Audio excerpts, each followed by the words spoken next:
प्राचीन मिस्र, प्राचीन मिसार बड़े रहस्य का देश था।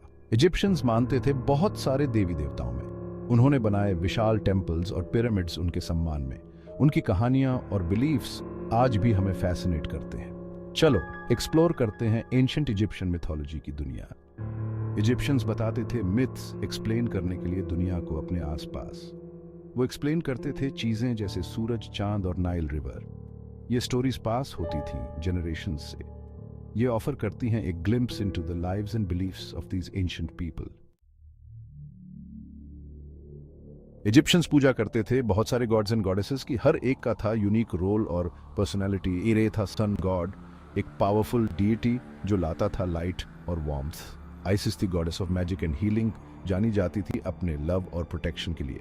अदर इंपॉर्टेंट गॉड्स में शामिल थे Horus, the god of kingship, often depicted as a falcon. Anubis, with the head of a jackal, guided souls in the afterlife.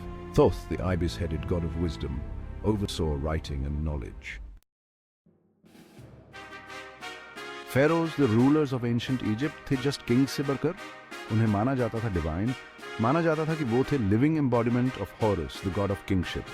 उनका रूल था एब्सोल्यूट और उनके पास थे वास्ट रिसोर्सेज। फेरोज यूज करते थे अपनी पावर को कंस्ट्रक्ट करने के लिए इनक्रेडिबल मॉन्यूमेंट्स।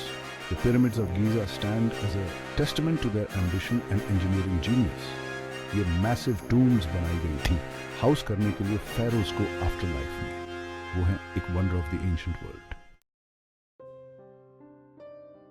एंशिएंट इजिप्शियंस थे obsessed with the afterlife. उनका मानना था कि डेथ नहीं थी एंड, बल्कि एक ट्रांजिशन टू अनदर वर्ल्ड।